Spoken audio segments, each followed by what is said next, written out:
इस वीडियो में पास तो हम लोग पढ़ने वाले क्लास 10 फिजिक्स चैप्टर 4 जिसका नाम है विद्युत धारा का लघु उत्तरीय प्रश्न। संपूर्ण में पास तो 1 से लेकर हम लोग 32 तक पढ़ेंगे और पास तो जितने भी वीवीआई क्वेश्चन एग्जाम में बार बार आते हैं सब आपको हम बताते चलेंगे। भाई सब चैप्टर 3 और चैप्टर 4 से भर भर के क्वेश्चन आते हैं जी।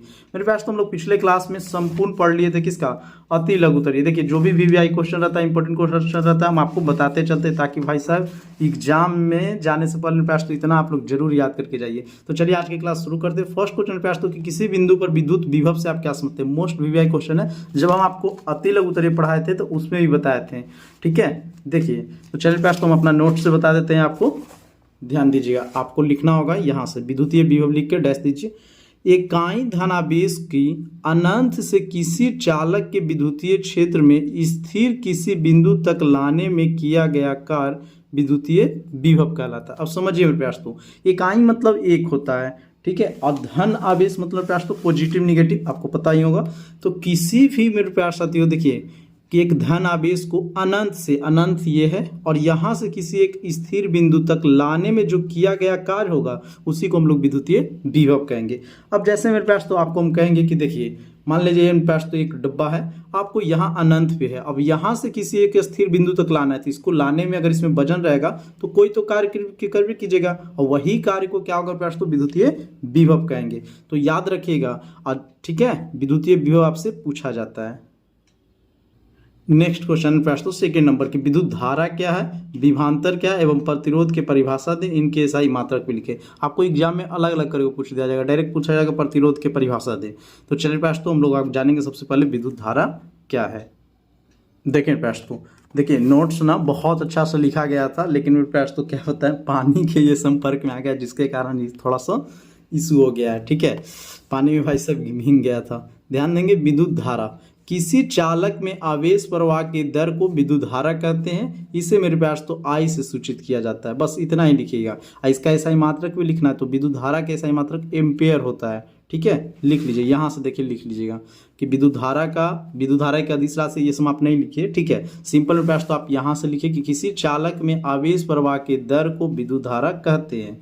कोई भी चालक किसे कहेंगे पास तो जिसमें विद्युत धारा, जिसे बिजली हम लोग कहते हैं ना बोलचाल की भाषा में, बिजली जिसमें प्रवाहित हो सके।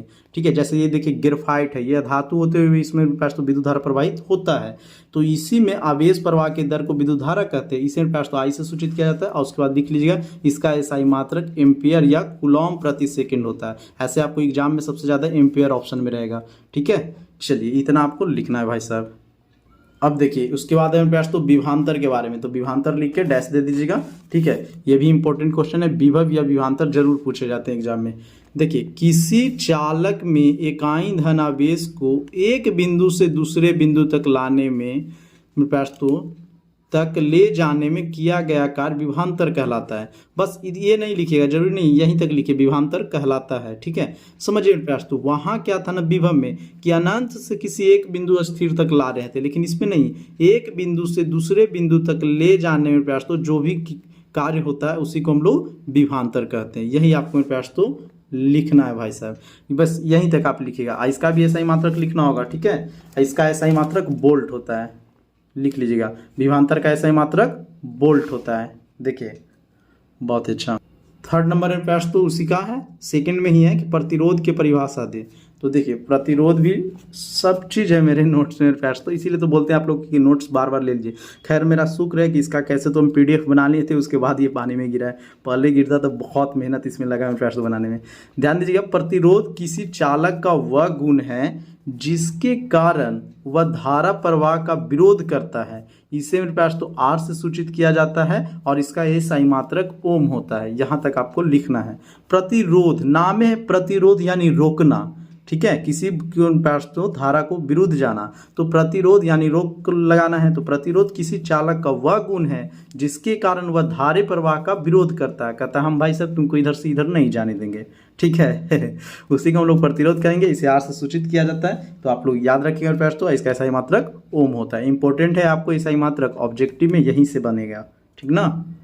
देखिए थर्ड नंबर क्वेश्चन पास तो किसी तार का प्रतिरोध 1 ओम है, इस कथन का क्या अर्थ है। ऐसा क्वेश्चन भी एग्जाम में आ जाते हैं। अब बच्चा को लगता है क्या लिखे इसमें, देखिए मेरे पास तो आपको हम नोट से बता दिए, नोट से इसका लिख लिए हैं कि किसी चालक के सिरों पर 1 वोल्ट, वोल्ट को V से सूचित करते हैं, का विभवांतर लगाने से चालक में 1 एम्पियर, एम्पियर को A से सूचित किया जाता है, धारा प्रवाहित हो तो चालक का प्रतिरोध 1 ओम कहा जाता है। बस यही मेरे पास तो ये लॉजिक वाला क्वेश्चन आपको याद रखना है कि किसी चालक के सिरों पर 1 वोल्ट का विभवांतर लगाने से चालक में 1 एम्पियर या 1 कूलम मेरे पास तो धारा प्रवाहित हो तो चालक का प्रतिरोध 1 ओम कहा जाता है। इस प्रकार एक क्वेश्चन और था जो अति लघुतरीय में हम आपको बताए थे, इसीलिए कहते हैं प्रयास तो कि अति लघुतरीय और लघुतरीय संपूर्ण जब आप देखिएगा ना, ठीक था, ये मेरे प्रयास तो क्या होगा, ये वाला था 1 सेकेंड वाला। तो अगर आप संपूर्ण देखिएगा तो आपका साइंस में 95 प्लस नंबर कोई नहीं रोकने वाला है, ये विश्वास रखिए। आपका 95 प्लस प्रयास तो एकदम नॉर्मल आएगा जब पूरे के आप लोग क्वेश्चन आंसर कर लीजिए। हम मेरे पास तो 90 पार किए थे आज से बहुत साल पहले, 2017 में ही 90 पार किए थे साइंस में। किसके सारे? बस लघु उत्तरीय, अति लघु उत्तरीय और दीर्घ उत्तरीय के सारे। आगे देखेंगे पास तो क्वेश्चन नंबर 4, किसी चालक के सिरों के बीच विभवांतर किस प्रकार बनाए रखा जा सकता है। ठीक है, कोई भी चालक है तो उन दोनों के बीच विभवांतर कैसे बना रहता है, तो हम आपको बताए थे पास। तो चलिए ऐसे लिख दिए हैं। देखिए सेल या बैटरी, सेल हो या बैटरी एक ही है कि दोनों ध्रुवों को चालक के दोनों सिरों से जोड़ा जाता है। अब मेरे पास तो समझिए कि ये एक बैटरी है, बात मतलब यहाँ समझिए, यहाँ मेरे पास तो अब इसमें भी तार है और इसमें भी तार है, तो दोनों ध्रुवों को चालक से जोड़ दीजिए। कोई भी चालक को, चालक किससे कहते हैं? जिसमें विद्युत धारा प्रवाह हो सके, ठीक ना मेरे पास तो चालक के दोनों सिरों से जोड़ा जाता है। बैटरी के आंतरिक रासायनिक क्रिया द्वारा सेल में दोनों ध्रुवों के बीच विभवांतर बना रखा जाता है, और इस दोनों के बीच में पास क्या होता है? विभवांतर बना रहता है। यही आपको लिखना है, यह ऐसे एग्जाम में अभी तक नहीं पूछा गया है। क्वेश्चन नंबर 5 में प्रश्न दूं कि विद्युत धारा के परिवलता की परिभाषा दे, तो ये क्वेश्चन इंपॉर्टेंट है, आप लोग याद रखिएगा थोड़ा सा, ठीक है। एक बार अभी तक पूछा गया एग्जाम में। चलिए प्रश्न तो देखिए बुक में है तो हम आपको बुक से ही बता देते हैं, थोड़ा हाईलाइट कर देते हैं। देखिए प्रश्न तो क्वेश्चन नंबर 5 के आंसर यहीं पे लिख लीजिएगा, ठीक है। किसी चालक के किसी अनुप्रस्थ काट पार करने की विद्युत धारा की परिवलता उस अनुप्रस्थ काट से गुजरने वाली प्रति एकांक समय में प्रवाहित होने वाले आवेश का परिमाण है। देखिए इंपॉर्टेंट इसलिए हो जाता है प्रश्न तो क्योंकि आपको हम अति लघु उत्तरीय में भी बताए थे, ठीक है, अति लघु उत्तरीय में भी बताए थे प्रश्न तो, जबकि यहाँ पे देखिए बायोलॉजी लिख दिए थे, यहाँ फिजिक्स होना चाहिए था, ठीक है। क्वेश्चन नंबर 3, तो इसीलिए प्रश्न तो इसको जरूर याद रखिएगा। उसके बाद क्वेश्चन नंबर 6 है विद्युत धारा क्या है, इसका समीकरण एवं मात्रक लिखें। तो विद्युत धारा हम आपको बताए थे प्रश्न तो वहाँ पे छोटा है, इसमें पूरा आपको लिखना होगा। देखिए किसी चालक में आवेश प्रवाह की दर को विद्युत धारा कहते हैं, ये आपको पता, पहले से पता है, इसे आई से सूचित किया जाता है। अब यहाँ से लिखिएगा, देखिए प्रश्न तो इसके आगे लिखेंगे कि यदि किसी चालक पदार्थ के अनुप्रस्थ प्रतिच्छेद से t सेकेंड में ठीठा कूलॉम आवेश प्रवाहित होता है तो चालक पदार्थ से प्रवाहित होने वाली विद्युत धारा I बराबर, ठीक है, ये ठीठा नहीं प्रश्न तो Q है, Q/T, इसको थोड़ा सा ऐसे लिखना होगा, ठीक है। फिर लिख लीजिएगा विद्युत धारा एक अदिश राशि है, इसका ऐसा ही मात्रक एम्पेयर या कूलॉम प्रति सेकंड होता है। बस इतना ही लिखना आपको, ठीक है। देखिए 7 नंबर क्वेश्चन में प्रश्न हम लोग का कि ओम के नियम में चालक का ताप क्यों अचर रहता है। मेरे प्यारे साथियों आपको याद रहना चाहिए, ठीक है। 7 नंबर क्वेश्चन आपको अभी तक सब्जेक्टिव में नहीं पूछा गया, लेकिन ऑब्जेक्टिव में पूछा गया है कि ओम के नियम में किसका मान अचर रहता है, तो याद रखिएगा ताप का, ठीक है। इसका हम लिख लिए हैं, आपको यहाँ से नोट करना होगा। देखिए क्योंकि चालक में प्रवाहित विद्युत धारा उसके सिरों के बीच आरोपित विभवांतर के समानुपाती होता है। देखिए ये मेरे पास तो आई क्या है, धारा है, और V से विभवांतर, R से मेरे पास तो प्रतिरोध है, तो समानुपाती का मतलब ना कि बराबर रहेगा, ठीक है। व्युत्क्रमानुपाती का मतलब उल्टा होगा। तो क्योंकि चालक में प्रवाहित जो धारा होता है उसके सिरों के बीच के आरोपित विभवांतर के समानुपाती होता है, इसी कारण पास तो चालक के ताप क्या करते हैं, आपको याद होना चाहिए, अचर होता है, ठीक है, याद रखिएगा। ऐसे आपको ऑब्जेक्टिव पूछेगा कि ओम के नियम में किसका मान अचर होता है, तो याद रखिएगा ताप का। 8 नंबर क्वेश्चन, ओम के नियम लिखकर इसकी व्याख्या करें। ओम के नियम लिखकर इसकी व्याख्या करें। देखिए प्रश्न तो ओम के नियम लिखना है और व्याख्या करना है, इसका सिद्ध नहीं करना है, पूरा लॉन्ग क्वेश्चन नहीं। तो आपको यहाँ से लिखना होगा सन 1826 ईस्वी में साइमन ओम ने किसी चालक के सिरों पर आरोपित विभवांतर एवं चालक में प्रवाहित कर दीजिएगा, चालक में प्रवाहित विद्युत धारा के बीच एक संबंध प्रतिपादित किया जिसे ओम का नियम कहते हैं, ठीक है। सिंपल है प्रश्न, जब 1-2 बार आप पढ़िएगा ना तो आपको याद हो जाएगा। जैसे हम लोग के पास तो 1 मिनट क्या है, मेरे पास तो 10-15 सेकंड के अंदर इसका बोल सकते हैं कि सन 1826 में साइमन ओम ने किसी चालक के सिरों पर आरोपित विभवांतर एवं विद्युत धारा के बीच एक संबंध प्रतिपादन किया जिसे ओम का नियम कहते हैं। ऐसे इस नियम के अनुसार जब किसी चालक के भौतिक अवस्था न बदले, इसको भी तेजी में बोल सकते हैं लेकिन स्लो स्लो आपको समझा रहे हैं, जब किसी चालक की भौतिक अवस्था न बदले तो चालक में सिरों पर आरोपित विभवांतर चालक में प्रवाहित विद्युत धारा के यदि किसी चालक के सिरों पर आरोपित विभवांतर भी हो सीधा समानुपाती होता है। आपको लिखना होगा प्रयास तो देखिए, चालक प्रवाहित विद्युत धारा के सीधा समानुपाती होता है, वो यहाँ पे आपको दिया गया होगा, ठीक है। और आरोपित विभवांतर भी हो एवं प्रवाहित धारा आई हो तो भी समानुपाती आई, इसीलिए भी बराबर आई आर। बोलिएगा सर जी आर कहाँ से आ गया, जहाँ आर एक समानुपाती नियतांक है जिसे चालक का प्रतिरोध कहते हैं। और देखिए लॉन्ग क्वेश्चन ये है, वीवीआई ओम के नियम लिखे और सत्यापन करें, तो ये है मेरे पास, तो आपको दीर्घ उत्तरीय जब बताएंगे ना उसमें, ठीक है। इतना आप लोग याद रखिए, इंपॉर्टेंट क्वेश्चन है भाई साहब, आता है हमेशा। थोड़ा सा आपको गंदा दिख रहा होगा क्योंकि आपको पता है कि मेरा कॉपी भी भाई साहब पानी में गिर गया था। चलिए आगे देखते हैं 10वां नंबर, किसी परिपथ में कई प्रतिरोधक श्रेणी क्रम को जोड़ा कहते हैं, ठीक है। जोड़ा कब कहते हैं, तो चलिए 10, 11 और 9, 10, 11 मेरे पास तो हम आपको बता देते हैं पीडीएफ से, ठीक है। चलिए देखिए बेस्ट, तो 9 नंबर का क्वेश्चन हम लोग टाइप से पढ़ेंगे, यानी जो पीडीएफ के रूप में है। संपूर्ण मेरे पास तो सिर्फ 9 नहीं है, अगर आप हमारा कोर्स ज्वाइन करते हैं तो आपको इसका पीडीएफ मिल जाएगा एकदम आसानी से, ठीक है। देखिए बेस्ट, तो किसी परिपथ में कई प्रतिरोधकों को श्रेणी क्रम में जोड़ा कब कहते हैं, तो ध्यान दीजिएगा, यहाँ से आप लोग लिखिएगा, ठीक है, कि जब भिन्न भिन्न प्रतिरोधों को श्रेणी क्रम में जोड़ा जाता है तो परिणामी प्रतिरोध भिन्न भिन्न प्रतिरोध के जोड़ के बराबर होता है। जब चालक के इस प्रकार जोड़ा जाए कि एक अंतिम सिरा से दूसरे के पहले सिरा से, जो एक अंतिम सिरे के दूसरे के पहले सिरा से और अंतिम सिरा के तीसरे के पहले सिरे से, इसी प्रकार संयोजन का मतलब पास तो जोड़ा जाए, ठीक है। संयोजन को श्रेणी क्रम संयोजन कहते हैं। ऐसे संयोजन सभी चालक में बहने वाली विद्युत धारा का मान समान होता है, जितना भी विद्युत धारा प्रवाहित होगा ना सब में समान होता है। उदाहरण के तौर पर भी लिख लीजिएगा, प्रतिरोध R1, R2 तथा R3, ये क्या है पास तो प्रतिरोध है, श्रेणी क्रम में जोड़ा गया तो उनका कुल प्रतिरोध निम्नलिखित सूत्रों द्वारा प्रदर्शित किया जा सकता है, R1 + R2 + R3 = R, ठीक है। और यही मेरे पास तो बटा में हो जाएगा तो वो समांतर क्रम में हो जाएगा। अब 10 नंबर क्वेश्चन देखेंगे हम लोग कि किसी परिपथ में कई प्रतिरोधकों को पार्श्व क्रम यानी समांतर क्रम में जोड़ा कब कहते हैं, तो देखिए इसी प्रकार पास तो लिख लीजिएगा कि वह क्रम जिसमें सभी प्रतिरोधों को एक और सिरे से बिंदु तक दूसरे और के सभी मेरे पास सिरे के दूसरे बिंदु से जोड़े होते हैं, इस प्रकार संयोजन समांतर क्रम या मेरे पास तो नाम, ठीक है, इसे कहते हैं। मान ले कि यदि 3 चालक के प्रतिरोध क्रम से दिया गया है R1, R2, R3, तो समांतर क्रम में जोड़ा जाए तो उनका कुल प्रतिरोध R है, तो बताएं पास तो इसका सूत्र क्या प्रदर्शित करेगा, बट्टा में, ठीक है, 1/, ठीक है, R1 1/R2 1/R3, ये मेरे पास तो 1 है, ऐसा नहीं कुछ और सोच लीजिएगा एक है, ठीक है, ऐसे 1, ठीक है, 1/R1 1 + 1/R2 + 1/R3, ये कौन सा क्रम है, एक समांतर क्रम समूह है, ये भी मेरे पास तो आप लोग नोट कर लेना है, ठीक है भाई साहब। चलिए अब इसी का 11 नंबर क्वेश्चन था कि प्रतिरोध के उत्पत्ति के कारण क्या है। प्रतिरोध क्या है जो हम आपको बताए थे, यहाँ पे प्रतिरोध की उत्पत्ति के कारण पूछा जा रहा है। देखिए प्रयास, तो कुछ पदार्थ अपने से होकर दूसरे पदार्थों की अपेक्षा कम धारा प्रवाहित होने देता है, ठीक है। दूसरे शब्द में बोले तो कुछ पदार्थ धारा प्रवाह के अन्य पदार्थों के तुलना में अधिक प्रतिरोध उत्पन्न करते हैं। निश्चित विभवांतर पर किसी चालक से कम धारा प्रवाहित होती है तो चालक का प्रतिरोध अधिक होता है, इसके विपरीत उल्टा, ठीक है, यदि चालक के अधिक धारा प्रवाहित होता है तो चालक का प्रतिरोध कम होता है। यही मेरे पास तो आपको लिखना था भाई साहब, आशा करते कि आपको अच्छा लग रहा होगा।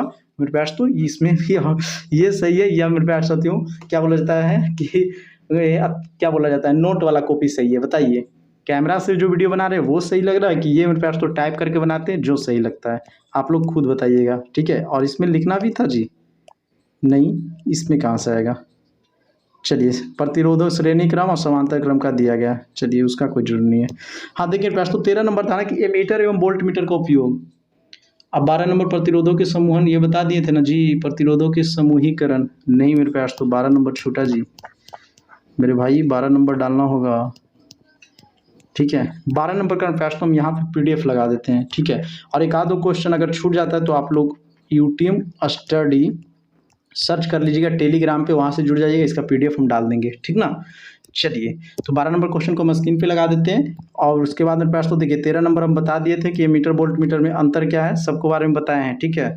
तो आपको लिखना होगा तो यहाँ से भी लिख लीजिएगा, और आपको हम अंतर रूप में बताए हैं तो अंतर लिखना होगा तो वो लिख लीजिएगा। देखिए प्रयास तो 13 नंबर क्वेश्चन हम लोग का कि एमीटर एवं वोल्ट मीटर के उपयोग बताएं। ठीक है, तो एमीटर एवं वोल्ट मीटर के उपयोग प्रयास तो अंतर के रूप में हम लिख लिए हैं, आप लिख लीजिएगा। यह विद्युत परिपथ में प्रवाहित विद्युत धारा को मापता है, ये इसका उपयोग हो गया। यह विद्युत परिपथ के सिरों पर आरोपित विभवांतर को मापता है। इसे विद्युत परिपथ के श्रेणी क्रम में जोड़ा जाता है और इसे विद्युत परिपथ के समांतर क्रम में जोड़ा जाता है। यह विद्युत धारा के माप एम्पेयर में करता है और यह विभवांतर की माप वोल्ट में करता है। ठीक है, विद्युत धारा के संमात्रक एम्पेयर होता है और विभवांतर के संमात्रक वोल्ट होता है। बस 3 लिख लीजिए, काफी है मेरे पास। देखिए प्रश्न तो नेक्स्ट क्वेश्चन है किलोवाट घंटा क्या है, इसका मान लिखिए। ठीक है, तो ये आपको हम बताए थे अति लघु उत्तरीय प्रश्न, तो क्वेश्चन नंबर 24 था कि किलोवाट घंटा क्या है। देखिए मकानों आदि में विद्युत खपत की माप के लिए जूल एक छोटा मात्रक है। इसके लिए साधारण किलोवाट घंटा का उपयोग किया जाता है। 1 किलोवाट घंटा यानी 1 यूनिट विद्युत ऊर्जा भी कहते हैं। और ये ऑब्जेक्टिव में पूछा जाता है 1 किलोवाट घंटा बराबर 3.6 × 10⁶ जूल। ठीक है प्रयास, तो यहाँ पे आपको ये मेरा नंबर दिया गया है। अगर आप हमारा कोर्स ज्वाइन करना चाहते हो प्रयास तो आप एकदम बहुत ही मज़ेदार कोर्स है, क्योंकि आपको सारा VVI क्वेश्चन प्रयास तो आपको एग्जाम से पहले हम दे देंगे। जो इंपॉर्टेंट क्वेश्चन देंगे भाई साहब वही एग्जाम में आएगा, नहीं आएगा ना तो आपसे जो फीस लिया जाएगा उससे 100 रुपया दुगना आपको लौटाया जाएगा, विश्वास रखिएगा। आगे देखिए प्रश्न तो प्रतिरोध क्या है, इसका SI मात्रक लिखे। तो देखिए यहाँ पे आपको हम बताए थे कि प्रतिरोध को परिभाषा लिखे और प्रतिरोध के SI मात्रक एम्पेयर हम बता दिए थे, तो आपको लिख लेना है। ठीक है, सेम टू सेम है दूसरा नंबर क्वेश्चन, तो इसको बार बार क्यों बताया प्रश्न, तो वीडियो ऐसे भी लंबा हो जा रहा है। प्रतिरोधों का संयोजन क्या है, यह कितने प्रकार के होते हैं। देखिए प्रश्न इसका आंसर यहाँ से आपको लिखना होगा कि जिस व्यवस्था के द्वारा 2 या 2 से अधिक प्रतिरोधों को आपस में संयोजित किया जाता है उसे प्रतिरोधों का समूहन कहते हैं या संयोजक कहते हैं। और प्रतिरोधों के समूहन 2 प्रकार के होते हैं, एक श्रेणी क्रम समूहन, एक समांतर क्रम समूहन, यही आपको लिखना है। ठीक है, अभी आगे श्रेणी क्रम समांतर वाला आपको नहीं लिखना है, बस ये छोटा सा नोट कर लीजिएगा। नेक्स्ट क्वेश्चन है प्रयास तो कि विद्युत बल्ब का नामांकित चित्र बनाए। मोस्ट VVI क्वेश्चन एग्जाम में कम से कम प्रयास तो 2 से 3 बार पूछा गया। ठीक है भाई साहब, अगर आपको वीडियो पसंद आ रहा होगा तो जरूर चैनल को सब्सक्राइब कर लीजिए। प्रयास तो इतनी गर्मी है भाई साहब, देख सकते हैं आप लोग कॉपी भीग जा रहा है। ठीक ना, देखिए थोड़ा सा भी हो रहा है तो कॉपी भीग जा रहा है। तो मेरे प्रयास तो आप लोग जरूर चैनल को सब्सक्राइब कर लीजिए, आपके लिए इतना मेहनत कर रहे हैं तो आपका भी फर्ज बनता है। विद्युत बल्ब का नामांकित चित्र, यही लिए तो बोल रहे हैं कि हमारा कोर्स अगर एक बार आप परचेस कीजिएगा प्रयास तो आपको जितना VVI क्वेश्चन जो एग्जाम में बार बार आते हैं ना आपको सब मिल जाएगा। देखिए ठीक है भाई साहब, ये कौन सा बल्ब है सर जी, तो मेरे पास तो आप कभी देखे होंगे 10 रुपये वाला एक आता है लाल वाला लाइट जो ज़्यादा से ज़्यादा फ्यूज हो जाता है वो वाला। देखिए फिलामेंट वो है और ये कैल्शियम का तार है, कांच का बल्ब है और चालक पदार्थ है जहाँ पर प्रयास तो विद्युत धारा नहीं लगता। और यहाँ पे क्या रहता है, एल्युमिनियम तार रहता है। ठीक है, यही आपको लिख भी देना है और ये आपको चित्र बनाना है भाई साहब। देखिए प्रयास तो फिर है कि विद्युत बल्ब में निष्क्रिय गैस क्यों भर दी जाती है। तो निष्क्रिय गैस भरने का कारण एक ही होता है कि वह अभिक्रिया नहीं करता है, क्योंकि नाम है प्रयास तो निष्क्रिय।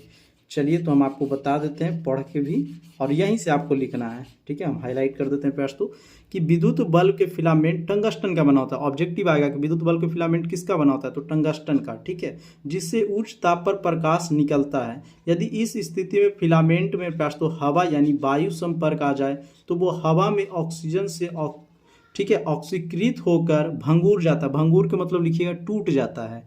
ठीक है, देखिए या चाहे दिया गया टूट जाता है, इसीलिए बल्ब के भीतर हवा निकालकर निष्क्रिय गैस भर दी जाती है ताकि प्रयास तो लंबे समय तक उसका फिलामेंट सही रहे। और नहीं तो जैसे ही वायु आएगा ना तो एक बार देखिएगा करके उड़ जाएगा, तो इसीलिए प्रयास तो निष्क्रिय गैस भरे जाते हैं। हो गया आसानी। फिर प्रयास तो 19 नंबर क्वेश्चन है कि समान पदार्थ और समान लंबाई वाले इतना दिया गया है। तो आपको प्रयास तो यहाँ से देखिए लिखना होगा, आपके पास बुक है तो वहाँ से लिख लीजिए, नहीं है प्रयास तो यहाँ पे हम थोड़ा सा क्या करते हैं हाईलाइट कर देते हैं जिससे आपको दिखे अच्छा से। ठीक है, यहाँ से आप लोग लिख लीजिएगा। फिर चलते हैं प्रयास तो क्वेश्चन नंबर 20 पे भाई साहब। ये सब क्वेश्चन एग्जाम में नहीं आएगा, आप चिंता न कीजिए। 20 नंबर पे भी देखिए जितना बड़ा भाई साहब क्वेश्चन है उससे छोटा तो आंसर है जी। इतना बड़ा बड़ा अगर बिहार बोर्ड देने लगा भाई साहब तो उसके पास पन्ना रहेगा जी, नहीं रहेगा। चलिए प्रयास तो आप लोग लिख लीजिएगा फिर भी। ठीक है, क्योंकि आप लोग तो होमवर्क बना रहे होंगे ना, आधा बच्चा तो होमवर्क बनाते हैं सर के डर से यहाँ बचने आते हैं। नहीं प्रयास तो, लेकिन सबसे ज़्यादा आपको फ़ायदा यही करेगा, यही आपको साइंस में 90+ दिलाएगा, चिंता न कीजिए। ठीक है भाई साहब, आगे देखेंगे 21 नंबर क्या है कि किसी तार में विद्युत धारा प्रवाहित होने पर ऊष्मा क्यों उत्पन्न होती है। ठीक है, तो ये हम आपको बता देते हैं। 21, 22, 23 एक काम करते हैं प्रयास और विद्युत तापन की युक्तियों का मूल सिद्धांत 24, 25 भी 25 तो ऐसे दिया गया है, 24 तक हम आपको पीडीएफ से बता देते हैं। ठीक है, पीडीएफ से बता देते हैं। 21 देखिए क्वेश्चन नंबर 21, 22 आप ध्यान देंगे। ठीक है, क्वेश्चन नंबर 21 कि किसी तार में विद्युत धारा प्रवाहित होने पर उसमें ऊष्मा क्यों उत्पन्न होता है। ठीक है, तो जब किसी चालक में विद्युत धारा प्रवाहित की जाती है तो चालक गर्म हो जाता है, सही बात है, अर्थात विद्युत ऊर्जा ऊष्मा में रूपांतरण होता है। जैसे देखिए दिया गया कि किसी चालक में जैसे धातु के एक तार है, दोनों के सिरों के सेल या बैटरी से जोड़ दिया जाए तो चालक के सिरों के बीच विभवांतर स्थापित हो जाता है। ये तो हम बताए थे आपको। चालक में मुक्त इलेक्ट्रॉन चालक के उच्च विभव के सिरों ओर त्वरित होते हैं, परंतु इलेक्ट्रॉनों की चाल लगातार बढ़ नहीं पाती है क्योंकि अपने मार्ग में पड़ने वाली चालक के धनायन को बार बार टकराते रहती है। इससे प्रयास तो इनकी चाल में मंद मतलब प्रयास तो धीमा पड़ जाता है। इस प्रकार विभवांतर के कारण इलेक्ट्रॉन गतिज ऊर्जा को प्राप्त करते हैं। कुछ भागों में चालक आयनों को देते हैं, इसको थोड़ा साफ कर लेते तो आपको अब लिखते जाइएगा। इसके चालक की आंतरिक ऊर्जा बढ़ जाती है, इसके फलस्वरूप चालक के ताप बढ़ जाता है। इस पर प्रयासों तप्त चालक इस प्रकार प्राप्त ऊर्जा को अपनी अगल बगल वस्तुओं में ऊष्मा अंतरण द्वारा विपरीत करता है। ये थोड़ा सा ज़्यादा ही बड़ा हो गया, लेकिन आप लिख लीजिए भाई साहब। 22 नंबर चलते हैं प्रयास 22 का देखिए, धारा का ऊष्मीय प्रभाव किन किन पर निर्भर करता है। तो सिंपल आप लिखिएगा ना, तो प्रतिरोधकता और गलनांक पर निर्भर करता है। ठीक है, और ये आपको लिख लेना भी होगा कि ये जरूरी नहीं है, आप सिंपल लिख लीजिएगा प्रतिरोधकता और गलनांक, बस अगर आपको लिखना हो तो लिख सकते हैं, नहीं तो प्रयास तो सिंपल लिख लीजिएगा। ठीक है, कि प्रतिरोधकता और गलनांक पर निर्भर करता है, क्योंकि पुराने वाला जो वीडियो था प्रयास तो उसमें भी आप लोग 50,000 दम बच्चा देखे हैं, बहुत अच्छा प्यार उसमें भी मिला है। और मेरे प्रयास तो उसमें भी हम यही बताए थे आपको, लेकिन उसमें थोड़ा सा पीडीएफ गंदा था, वीडियो क्वालिटी खराब था।